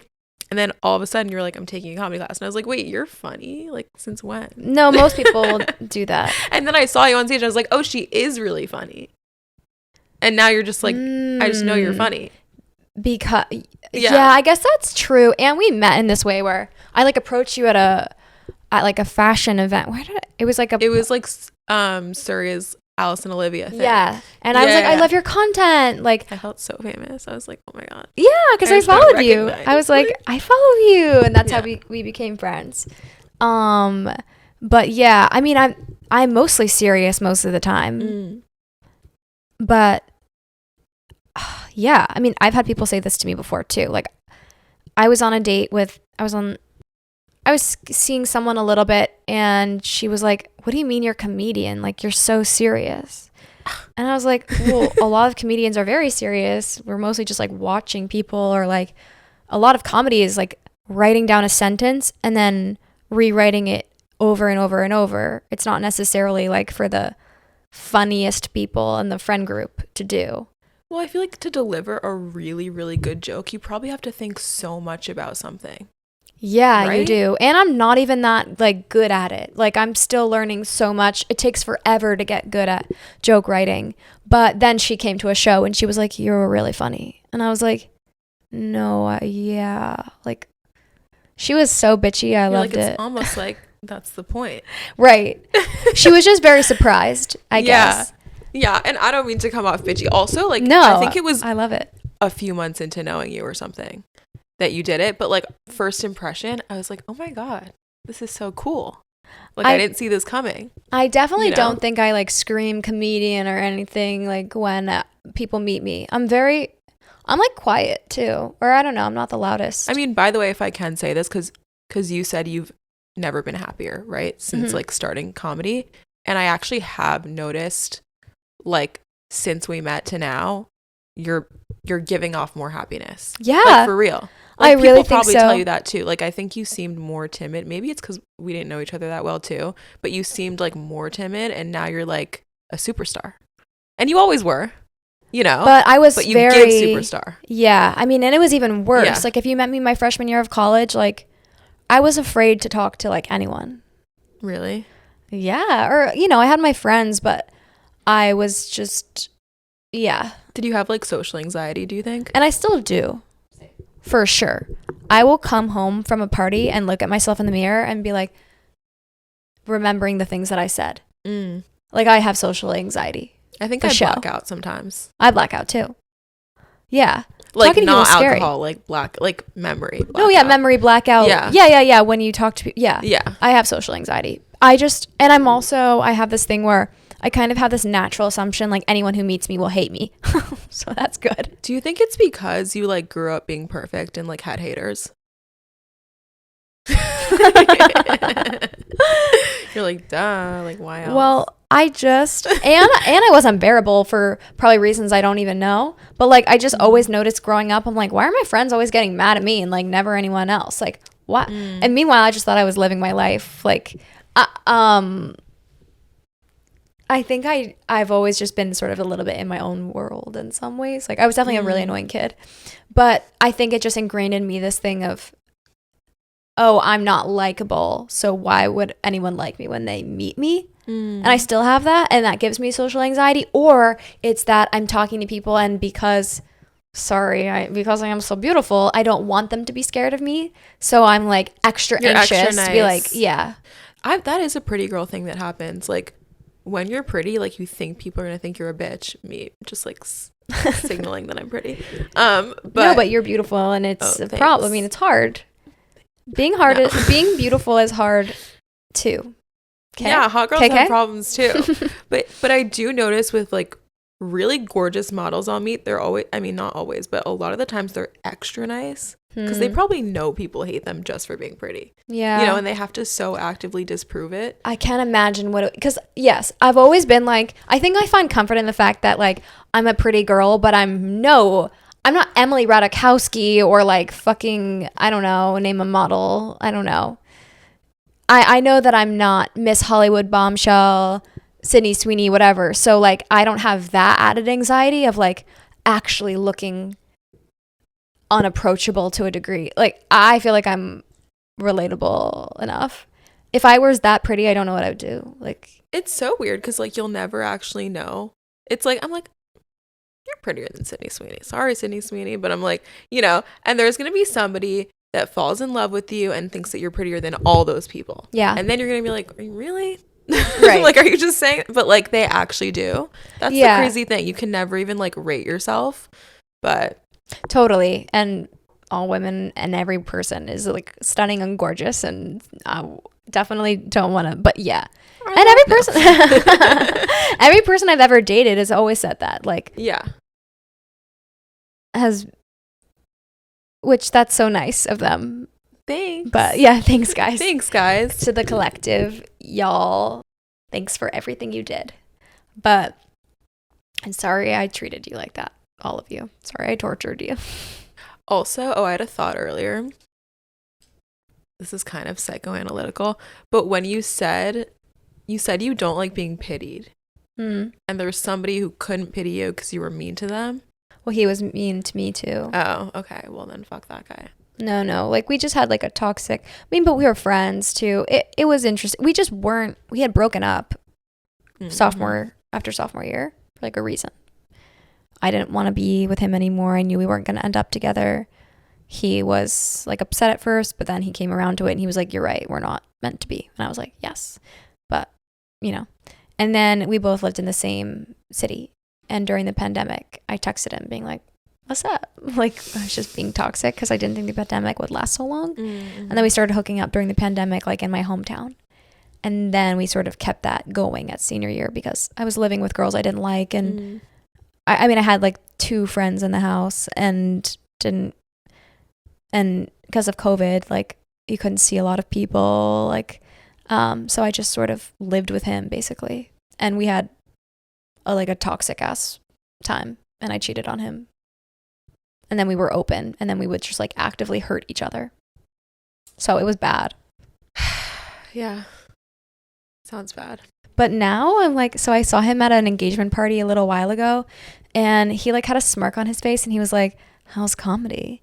And I was like, it's actually going really well. And this magazine editor read my Substack and asked me to write for their magazine. And it's like, that's actually sick. That's when I started writing for V Mag and like, and I love comedy and blah, blah, blah. And I want to do this and this, but like, I don't know, like, I'm still not really sure what I want. And I kind of threw that in because I could feel myself bragging. And then I didn't want to be like too braggadocious. Yeah. So I was like, I still don't know what I want. And he goes, and you never will. And I was like, actually, you prick. You're like, actually, I just said that to make you feel better about yourself. Like, yeah. Fuck off. Like, sorry you went to law school right after we graduated and don't have like any, like you've just been following one path your whole life. I'm sorry that you can't think beyond. He really needed you to say that clearly. Yeah. He needed that.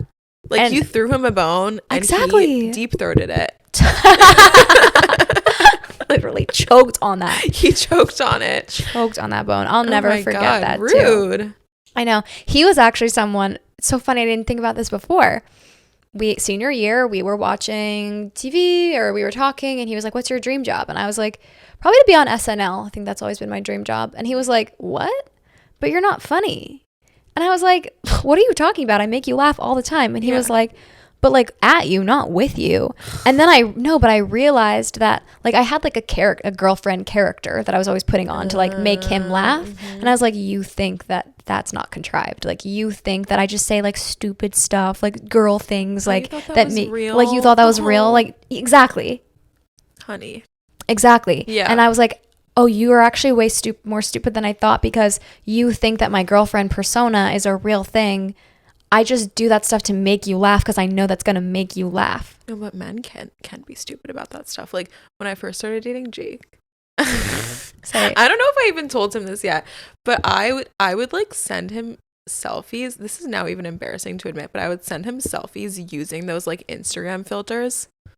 Or no, that's not what happened. I posted a story using one of those Instagram like story filters that like make your face snatched and like gives you freckles. Mm-hmm. And he straight up replied and he was like, wow, your freckles look so cute. I was like, bitch, they were bouncing off my face. Like, how did you not realize that? They were literally so like funny. Floating in the middle of the screen, like off of me. I was like, you really, like that worked? You know? Yeah, well, better. Like that. It's so funny. Bless his heart. Bless his heart. I guess they really don't know. They really don't sometimes. Wait, why use the filter? You can just give yourself little freckles. I know. I've always been like too lazy / scared to like fuck it up and then have to wash it off. It's like a whole process, you know? Yeah, it's so hard. Too much work. It's hard being a girl. Yeah. Hard work. Gosh, I love when people have gorgeous freckles. I know, me too. It's one of the most amazing things a person can do. Mm-hmm. It's just like have a like the fake face. Ones too? No, like a real face of real freckles. Beautiful freckles. Yeah. It's like amazing. So gorgeous. Yeah. Maybe I will use one of those little Apparently you're supposed to take broccoli. Have you seen that? Oh yeah, people. Oh yeah, you're in beauty. Yeah. You can broccoli. They have this thing. I think it's called Freck. It's like a company, or it's a brand. I don't know. They make a lot of the little fake freckle things. My cousin always uses it, and she looks so cute. I've ordered multiple things off of TikTok Shop for freckles, and I but never open them because I'm just too scared to even try. Are you a big TikTok Shop girl? I've gotten a few items. I've gotten some like skin tight dresses that I can make look not $5, you know? Interesting. For like events, or like what for? Like I saw there's this one girl that always pops up, and she just like has the most snatched waist. So she's just like was made to sell these dresses, you know? Like they cling to her body, and I'm like, oh, I want to look like that. I'm going to buy this dress. And usually I'm not that much of a sucker, but like in this case. Sucker is such a cute word. Sorry. A sucker. Such a sucker. Exactly. Sucker. I'm such a sucker. But like I've gotten a couple of dresses off of her, and like they're good. They're pretty cute. Yeah, I've like, and because you can pair it, me like pretending I know fashion. They were probably like $30, but you can wear nice stuff with it, and then it kind of blends in, and you'd never know. But I'm not like a serial TikTok shop person. What about you? Are you? No, I've never bought anything because every time I tried, the interface really confuses me. It's like, it feels like when you're shopping on like Alibaba, or like when you're in China. I don't know if you've ever been to China. But like if you're online shopping, like the websites are just so confused. Well, obviously they're in literal Mandarin, but it's just like you're like, why can't I read this? Yeah. It's like Severance. It doesn't make any sense. Like I don't get it. Did you ever go on Red Note during like the that? TikTok like maybe ban? So you didn't hear about it? No.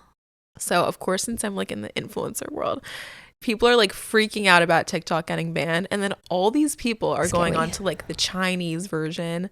I said Chinese so weirdly. They're going on to the Chinese version of TikTok, which is called Red Note, and it's all people who live in China, because apparently people who live in China can't use TikTok. What? I thought that was the whole problem.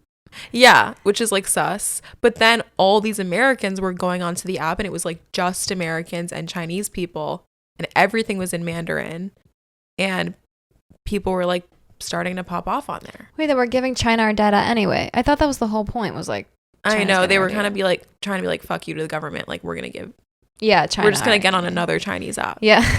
I love us being like funny. Yeah. I know, it's so unserious. Yeah.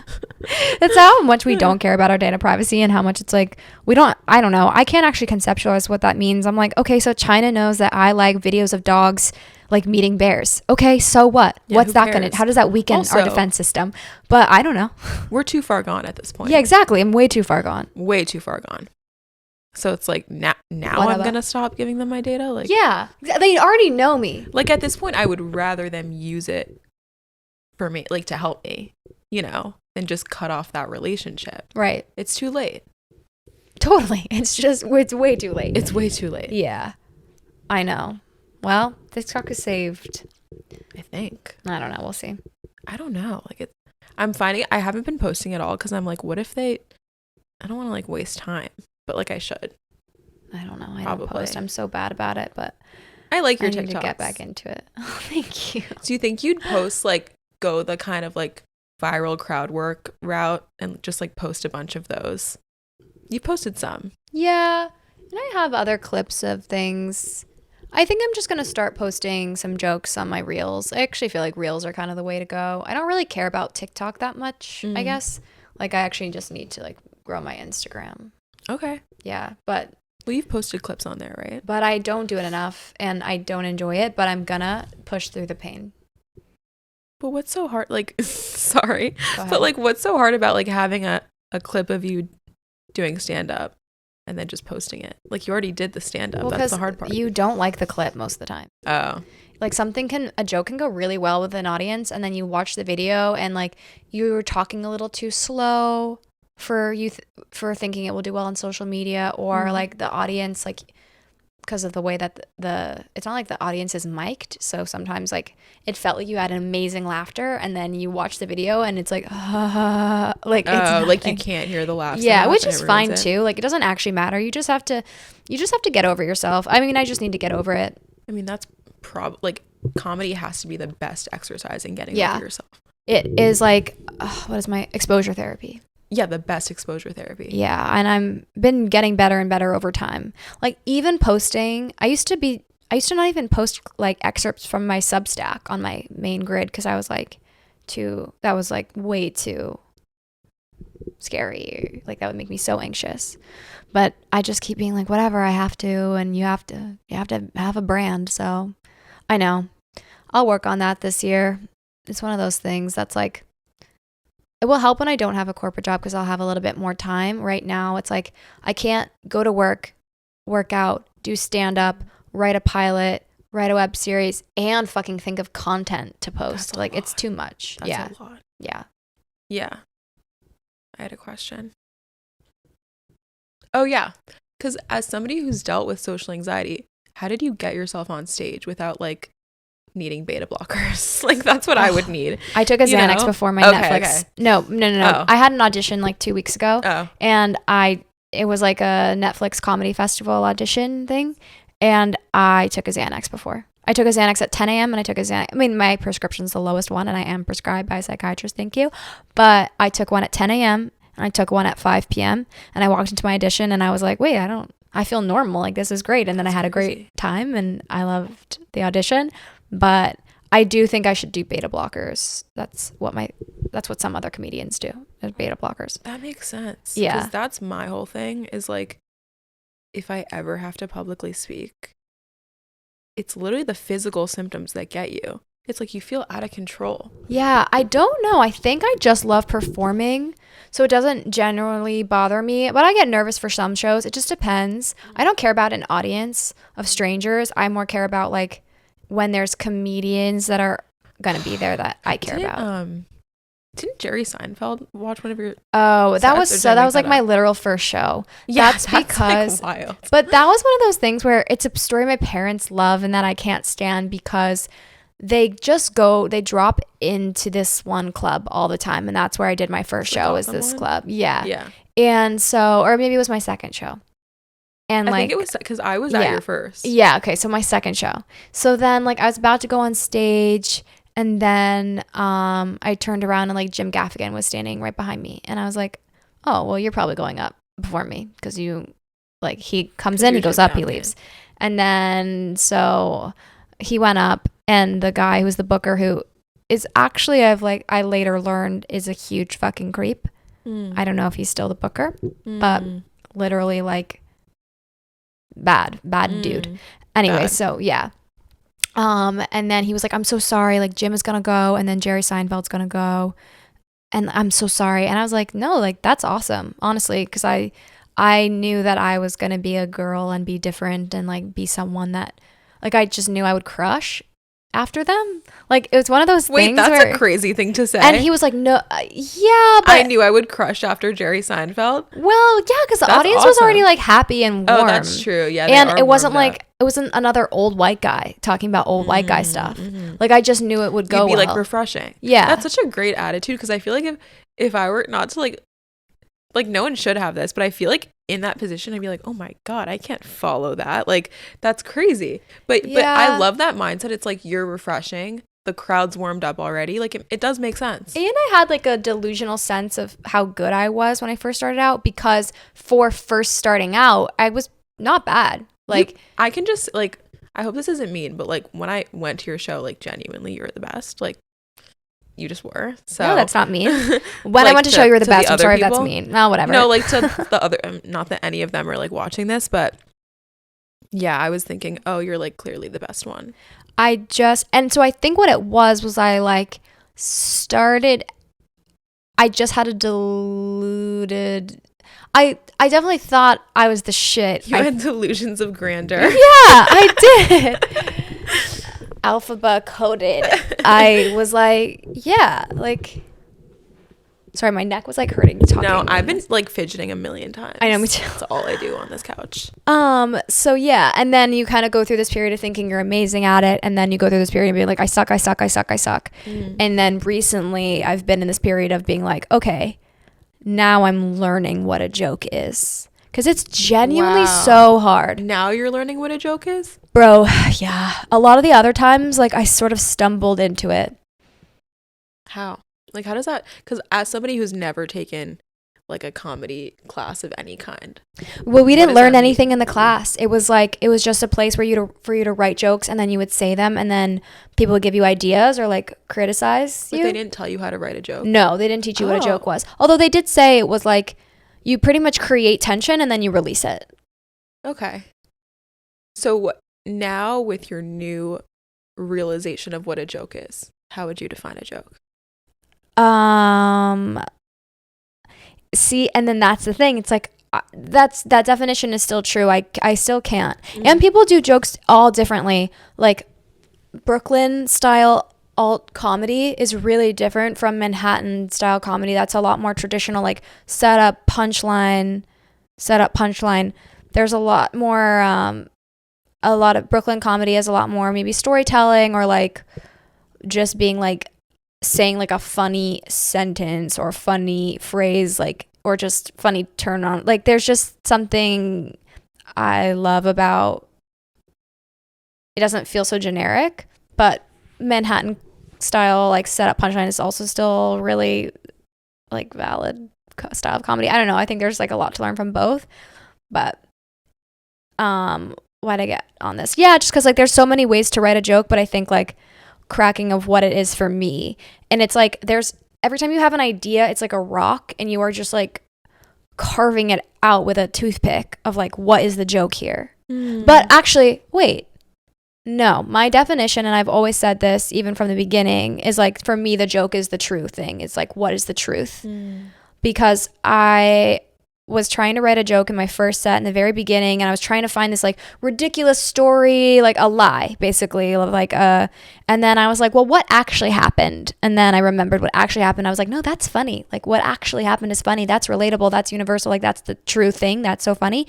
And I always ask myself that question when I'm writing a joke of like, well, what's the true thing? And then how can I embellish that? But so yeah, but not everyone agrees with me that I think the joke is the truth, and like I think comedy is truth. Like a lot of people don't agree with that. I've had like conversations about this before. I could see how that would be a debate, because not everything you say, like jokes aren't inherently like like exactly what you think all the time. Yeah. But revealing the truth about something that's uncomfortable, that people don't like to confront, right, is usually what makes it funny, right? Totally. And there was like sometimes you lie to tell the truth.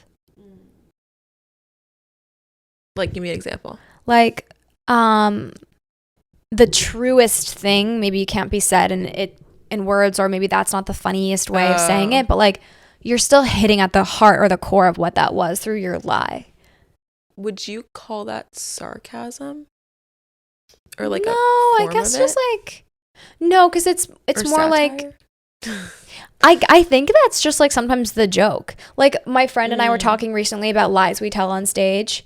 And I was like, I don't really have a lot, but one of the I have this joke where I lie that I got arrested for something in high school, which isn't true, but like it needs to be said in the setup in order for the punchline to make sense, because I had tried all these other versions and I was like, this has to be the thing.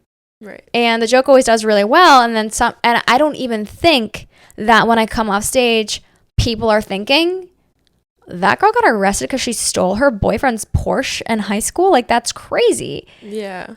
But because it's a lie that I'm telling. Right. For the purpose of a joke. And they don't even think it's true. They just well, I don't know. They probably do think it's true. Like, I'm so disconnected from it at this point where, like, I'm, like, talking to people after the show and I don't think that it, because to me it's not true. But they probably do think it's true. And my friend told me that they have a joke, they have a joke that's a total lie about something about their dad. And it's like a crazy thing to say.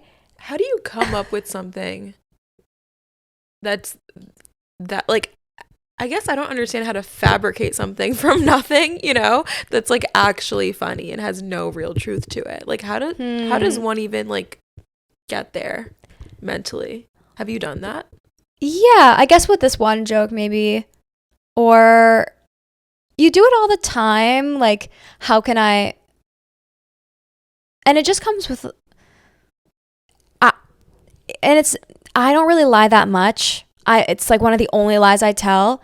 Most of the things I say are jokes because they are so true. But yeah, like sometimes you know what you want to say, but you can't Like the actual truth isn't really that funny, so you have to embellish it. It's more just like an embellishment thing, not really a lies thing. Because the joke is about, this particular joke is like, I didn't know how to like approach telling my ex about my STD, like if I should say something worse and then tell her about the STD so that like the STD didn't seem that bad in comparison, or if I should tell her about the STD and then say something like immediately super impressive. So that was like the and that's the true thing of like, I didn't know what to pair it with. Like, but, and then you come up with the joke from there, I guess.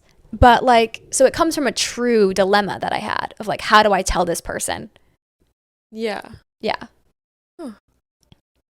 This is so niche, but did you take the ACT? No. Automatically, I have nothing to say. But I remember, this is so random. I guess this is back to when I was like 16. In the writing section, they would tell you for the essay to like take your point and then just like take it all the way to like the most extreme you could make it. And like every sentence is like just expanding and being like, yeah, but you know, if you cross the street this way, then like you'll end up in Mexico. I'm explaining this so badly. Sure. Like getting to Mexico. Badly. Like they were saying, like it's like basically like whatever your point is, come up with the most extreme potential consequence of that, of like what you're trying to argue, to like really drill it home. They would say that. That's such a bad tactic for writing an essay. Like that's why standardized tests are so shitty and ineffective. So yeah, I can't believe that. Yeah, they suck and like they're terrible. But wait, what did you get on your ACT? 35. Oh my god, that's like the best score you can get. The best is a 36. But we don't like number one. That's scary. Exactly. 35 is literally insane. I was not good at standardized tests. Do you think I'm smarter now? No, I already knew you were You're smart. like, yeah. And also like standardized test taking is a skill that some people just naturally have, and I do not have it, bro. Like it was not, I had to work so hard on that thing. Yeah. I took the old AC or the old SAT. I feel like the SAT is harder though. That's what people say. I don't know. I had a tutor and she was like, you're going to do this. And then I was like, KK. I mean, you made it into Penn. Yeah, but that's because I was well-rounded and like not because of my scores. Yeah, not because of, or my score wasn't bad. My super score was fine, but it wasn't that good. What'd you get? What was my super score? My super score was probably like a 2150 out of 2400. What's a super score again? Just like the best compiled score. So like my best, I took it 3 times. So they took my best writing, my best math, my best whatever the other one was, reading. I forget all this stuff. Like blacking it out. Yeah. So they super score your test if you do it, multiple times. So. Oh. Yeah. That's a hack. Yeah, it is a hack. But I think it was only like a 2150. I'm so glad that I know this 10 years after graduating. Yeah. Go back to Gallatin and be like, well, did you super score me? Did you? When you accepted me? Yeah. That's so crazy. I want to write a joke like for fun. Do it. But, anyone like, can. I don't even know how I would start to do that. It's like, so there's no formula. Is there a formula? For some people there is, and for some people there's not. Is there one for you? Kind of. Like, what's your process? Writing things that happened to me and like a list of like, so okay, like this is coming to my head because it's coming to my head, but like let's say that I have a person in my life that is now dating someone very famous. Okay. And I used to hook up with this person, and we had like an on and off relationship, not relationship. Now they're dating someone very famous, very, very famous. So I was writing to process those feelings. I was like writing this down, like, my ex is dating someone way more famous than I would ever want to be, but now have to become just to prove a point. Wow. That's self-aware. But like to me, the joke is like, I would never want to be that famous, but like now I have to just to prove a point. And it's like, but I'm really just writing like a true sentence in the structure of like a kind of an up and down. I don't know. Sometimes a joke will have this to me where it has a set structure, but I'm not like, I've only been doing comedy for 2 years. So if you're a comedian and you're listening to this and you're like, that's not a joke, like, like she's not funny. It's like, bro, I know that. Catch me in 5 years. Okay. Anyway, it's like, and that's not a joke. That's like that I'm not pulling that because it's a super funny one. It's more just like when I'm thinking about structure, I will think like, what's the true thing that's happening in my life? Okay, and now what's the flip side of that? That's like the joke about it. Oh, God, I'm not really explaining this well. No, I kind of get it because it's like if you said that to me outside of a joking context, I would laugh. Right. Like I'd be like, yeah, it's funny because you wouldn't admit that. Right, exactly. And it's a thing you wouldn't admit it. Yeah. And it's the first thing that you said is that self-aware. I think a lot of my jokes come from like the self-awareness of something or like super self-aware. Making fun of myself or... Yeah, I try to be self-aware, but who knows? Well, I was reading your Substack and I was like, you like think about stuff. I mean, I knew that already from talking to you, but then it's really evident when you read your writing because you dive all the way into everything. That's what my mom says. When she reads my Substack, she's like, you just know yourself so well. I spend a lot of time with me. So, so I'm like, yeah. Yeah. What specifically was it? Or you don't know? Oh, it was like, I read a few, but the free ones, sorry. They're all free. Oh, they're all free? Yeah, my Substack's free. Your whole Substack's free? Yeah. No way. It should not be putting you behind a paywall. Well, okay, it said subscribe and I was like, I don't know if I'm ready for this commitment yet. No, don't.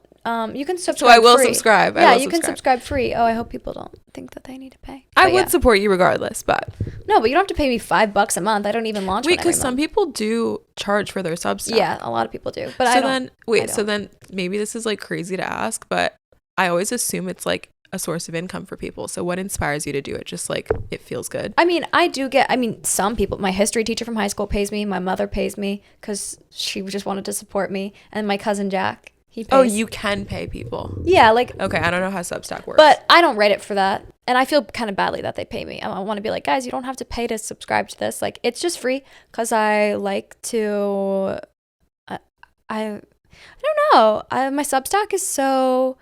It's the one piece of art that I do that's truly me, I think. Like, I relate the most to my Substack. I feel like proudest of it. Like, it feels good to do whether or not money's involved. Like, it just feels good.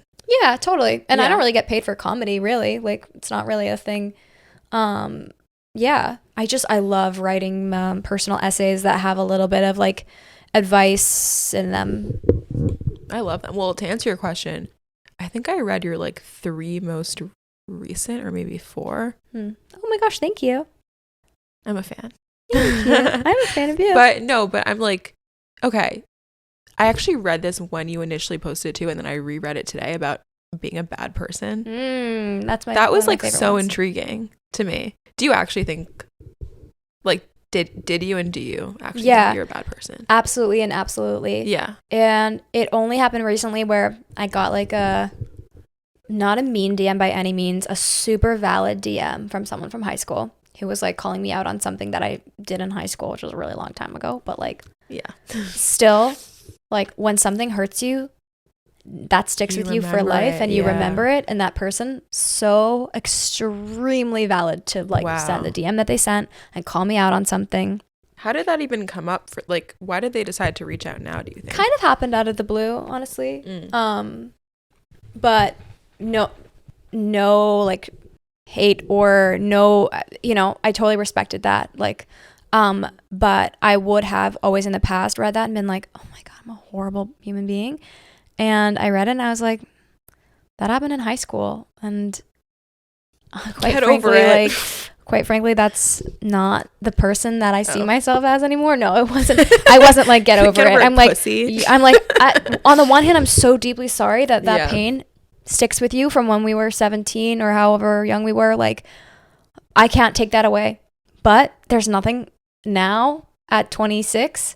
Like, Yeah. You can drive yourself into madness by making yourself feel like you're not worthy of something because you're a bad person. But like, I don't know. I don't think I'm the best person.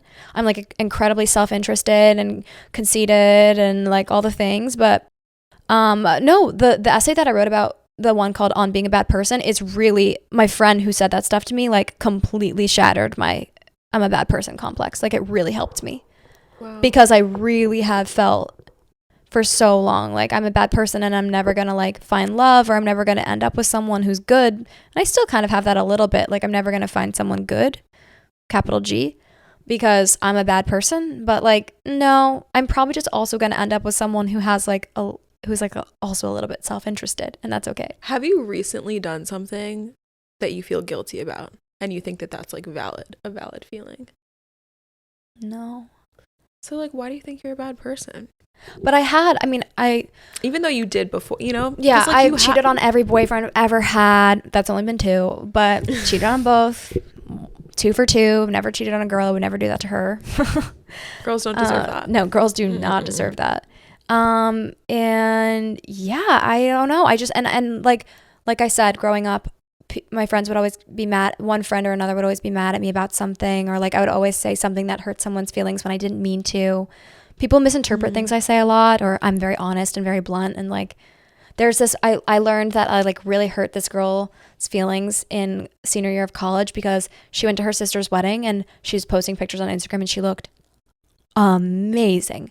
And she came back and she lived in my house, and I was like, oh my God, like you looked so amazing. Like it was insane. Like you'll never look that good again in your life. Like, but I meant it as like my mom would say that. To me, like, that's funny. To me, it was like you looked so good. Like how will you ever top that? Yeah. And like my mom will say stuff like that. And she didn't tell me, of course. She just like got mad at me and like used it as a reason to hate me. Why do I think she's and I the learned, problem? Well, I think she might be. Learned a year later that like, but I see how that could be misinterpreted, or how what I said could be taken in this way where I said like, God, you're never gonna look that good again, like kind of a mean. But I didn't mean it that way at all. It was good nature. That's like something a grandma would say, and it's cute, Like yeah, I meant it as like a when you say something that's like a.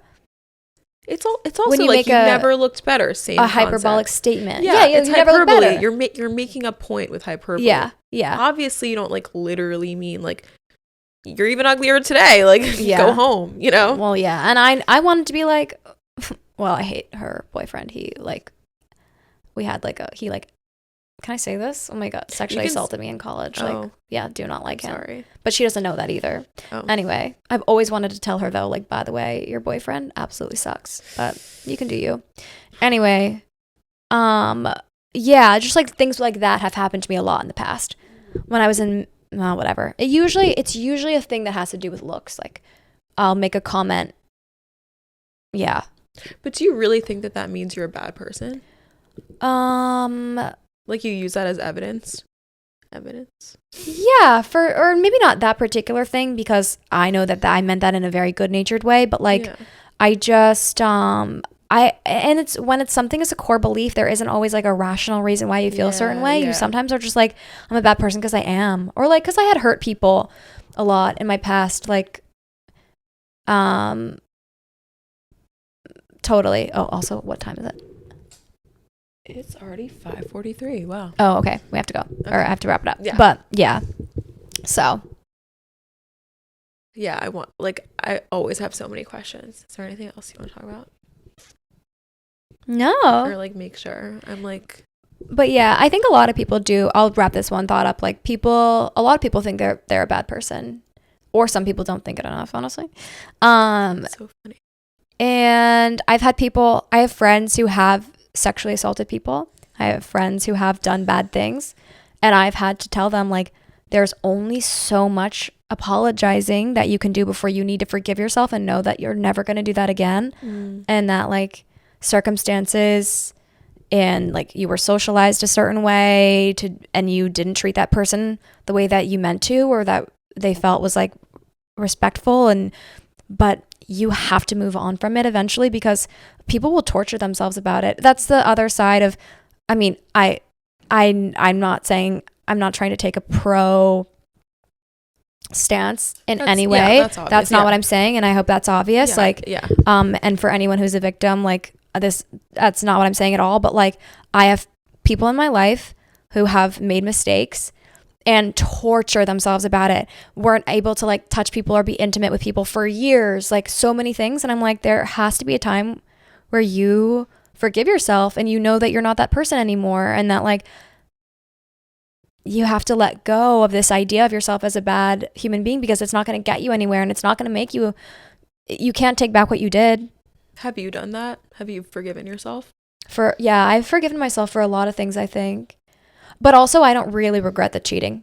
I was like, oh, I'm a bad person because I've cheated and I don't regret it. But it's like, yeah, I cheated because like one person kind of treated me shitty, and one person wasn't fulfilling me. And it was a very specific circumstance where I got swept in a moment with someone. I was in high school and I was 16. Like, no, I don't really regret. You're talking about high school. Well, one was high school, one was college when I cheated. Okay. Yeah. And I don't regret either time. Like, I really don't. Yeah. I mean, we'd like to think most people are trying to do the right thing. Or yeah. Like they think they're doing the right thing. Yeah. And most of the time I am. I really, I will never actively do the wrong thing by someone. Like, I'm not a vindictive person. I can see it, because that's why I'm so... Oh, that's why. Because, yeah. What? Because you know that I don't have like an evil bone kind of thing. That's what I'm saying. Like, you don't strike me as having any sort of malice in you. Yeah. And you're also genuine. And that, I mean, I think I have a bias where I think the more honest somebody is, I associate that with being a better person, which isn't always true. But with you, it happens to be true. Yeah. Like, I think you are an honest person and you're a good person. Thank you. And I think those things are true too. Or I don't know if I see myself as a good person, but honest, yeah. And like good qualities. Yeah, I don't know. It's just one of those things where when it's like in your head, it's in your head. But I've gotten a lot better about it. Mm-hmm. And one of my New Year's resolutions was honestly to stop apologizing so much. Like, stop being so apologetic. Well, sometimes it's appropriate and sometimes it's not. Apologize when it's the right thing. Like, and I've written about that in my Substack too. Like, when you mean it and when you did something, but like, don't apologize more times than like, don't over apologize. And also sometimes like people do not want to fucking forgive you. I've spent so much time apologizing to people who don't want to forgive me anyway. It's like, what's the fucking point? Right. And then you just get annoyed that you keep trying. It sounds like you're trying to get forgiven too. And then they like want to forgive you even less. Right. They just hate it. They just hate it. Do you watch Curb? No. Ugh, I know I should. God. You should watch it. I know. I need to. Have you watched Girls? Yes, of course. Okay. I like thought Girls would naturally come up during this podcast for some reason, but it didn't. I don't know why I thought that. I just rewatched it after like I literally watched the whole thing last year, and I think it's the best thing ever. Do you listen to HBO Girls Rewatch podcast? No, I haven't, but now I will because I'm like obsessed with that show. Yeah, no, my friends do this podcast where they're now moved on to other shows, but they used to rewatch Girls and like talk about it. Yeah, it's so good. It's a really successful podcast. They're like amazing at it. Really? Yeah. Love. It's been featured in Vogue. Shout out. Which one Girls are you? Rewatch. Which girl are you? They asked that question to everyone. I honestly like. I probably am a Hannah at the end of the day. Like, I'm an annoying writer who like. That does make. I mean, you are a writer. It's like, how could you not be a Hannah? Right. I'm not a writer, but I think I'm a Hannah, honestly. Yeah, there's nothing wrong with being a Hannah. I mean, there's something. She's a genius. She wrote the show. Any of them, but you know what I mean. Like they all kind of like suck, but are also iconic. Mm-hmm, totally. So, yeah, I'm not a Marnie. I was like really hoping you weren't gonna say Marnie because she's the worst in my opinion. Oh yeah, no, they're all. I mean, they make. Yeah. Exactly, but that's the whole point, is that they kind of make your skin crawl. That's the whole point. Okay, let's wrap up. Oh, I love you. Thank you for hanging out with me, and like you're the best. You're the best. We got into deep territory too. No, we like went up and down. Totally. It was good. Yeah. Yay. Yeah. This is